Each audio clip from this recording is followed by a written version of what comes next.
Hello friends, this is Hedda. Today I'm showing you my bullet journal setup for September. September is special because it's my birthday month. On September 6th I turned 27, which I'm not going to lie is a bit weird. I'm sure we all have mixed feelings about getting older, and it's something that we all go through. At least this year I'm not feeling sad about aging because I realize it's actually a nice thing. This video is kindly sponsored by RUSTICO.com. I will talk more about them at the end of the video. Because it's my birthday month, I have some really cool things in store for my Patreon. I'm so excited to announce it, but you'll have to wait a little bit longer. In the meantime, you can now find the new printable journaling kit and sticker sheets, as well as all the other awards on my Patreon page. Go to patreon.com/mochibujo to get the printables for September and to be the first to know about the special surprise. Alright, let's start with the cover page. I have wanted to do a ginkgo leaf theme for the longest time. For some reason, it just never felt like the right time for it. This month though, it's definitely the right time. Drawing ginkgo leaves that doesn't look strange and wonky was harder than I expected, but after these spreads I've probably drawn over 100 leaves, so I think I managed okay. The great thing about drawing organic things is that they're not perfect naturally, so who cares if they're looking a bit strange here and there. I'm using the Archer and Olive acrylograph pens for these spreads in the pink, yellow, and dark blue color from the Jewel selection pack. Since the acrylograph pens are paint markers, I did have some issues with them kind of running out of juice and having to shake and press them on the blending palette to have more paint flowing. For this cover page, I wanted it to look like the leaves were blowing in the wind, so I drew them in this kind of diagonal line and made sure the leaves were facing different directions and that they didn't look deliberately placed. I started with pink and yellow leaves, and then I drew a few dark blue ones afterwards for some contrast. If you've been following me for a while, you know that I love the combination of pink and yellow, and I think that the dark blue is such a nice accent. It took a while to draw all the leaves, but it actually turned out quite like the image I had in my head, so I will consider this a success. I lettered September with my Pentel Sohitsu brush pen, and I totally copied this gorgeous composition from Hannele over at Elizabeth Avenue on Instagram. I really recommend her account. Her hand lettering is beautiful and she's a huge inspiration to me. And that's it for the cover page. It definitely gives off a fall vibe, but not too much, which is exactly what I was going for. I'm not ready for moving into a full-on fall vibe just yet. Moving on to my calendar for September. This summer I've generally made more dashboard type spreads, but for September I decided to make a full-size calendar again. I'm really into this fake washi tape drawing technique, so I decided to make a border on the top and bottom of my spread. To make it less repetitive, I made them different thicknesses, so they're not exactly the same. As you can see, I'm using my Pokemon washi tapes again to make sure I don't draw outside of the lines. I have so many Pokemon washi tapes. The difference between these borders and the cover page is that here I wanted more overlap of the leaves. To create the look I was going for, I drew the pink leaves first, since it's the lightest color. I then went over with the yellow pen after the pink had dried to create the second layer of leaves. And then lastly, I drew some blue leaves on top of that again. Because the acrylograph pens are paint markers, they're very opaque, so layering with them is really fun. I realized that, including this video, my last 3 videos have all included paint markers in some way, and I honestly still have a complicated relationship with them, both Posca paint markers and Archer and Olive acrylograph pens.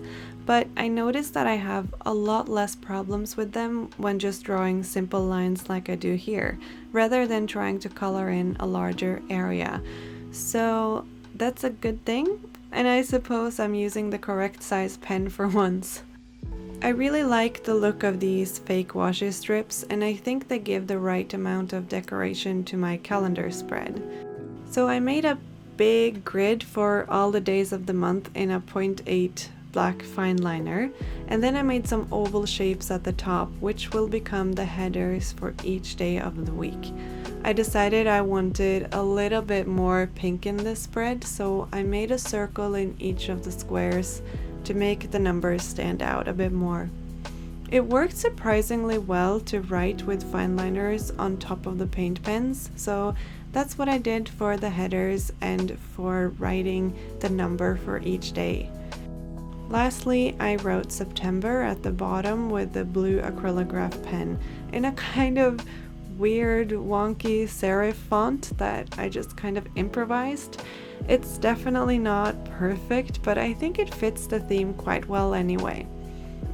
I didn't want to do very detailed lettering both on the cover page and on the calendar spread.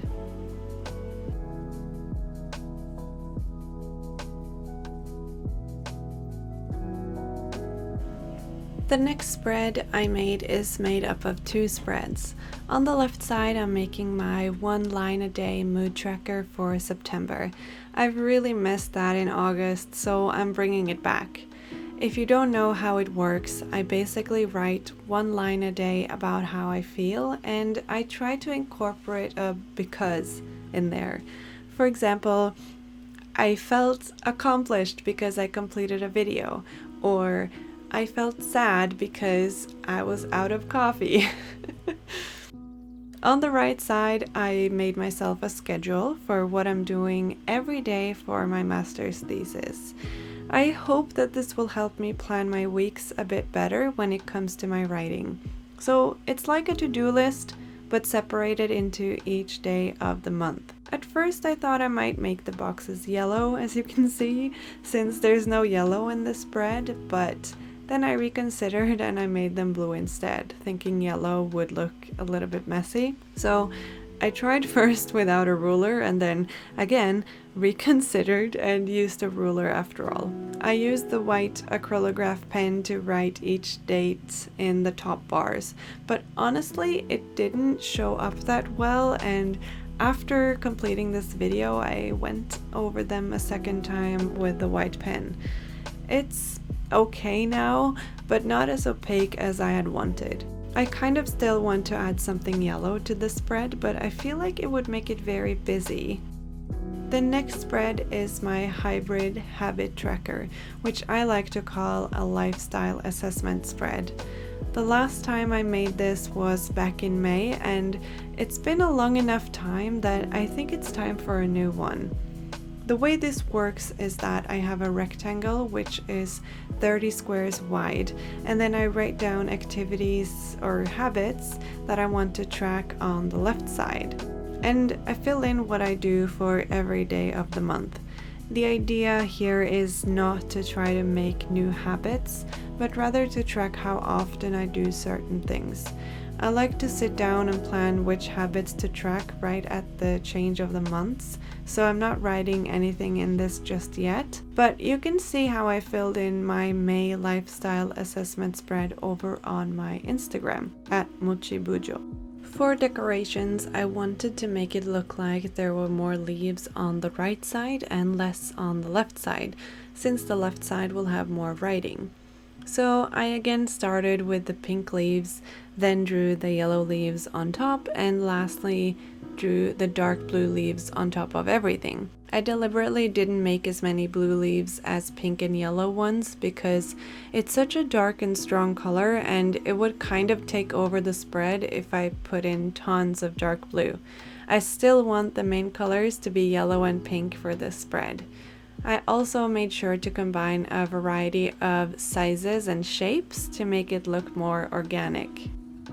I suppose both this spread and the previous spread are kind of boring to look at when they're not filled in, but I usually fill my spreads completely in every month, so if you are interested in seeing that, remember I post everything on Instagram, and There will also be a full flip-through video at the end of the year when this journal is full. Before I show you the final flip-through, I want to talk about the sponsor of this video, RUSTICO.com. RUSTICO makes beautiful leather and canvas notebooks such as this one, which I use as my reading journal. Their journals are made in the US and I really like the quality of their products. Go to rustico.com to check out their selection of notebooks. And now a flip through of the spreads I made in this video. I really hope you enjoyed watching me set up these spreads. If you would like my printable journaling kit and sticker sheets for September, go to patreon.com/mochibujo to download them. I have a really special surprise coming to my Patreon in September, so make sure you follow me on Instagram for that announcement because I am so excited about it.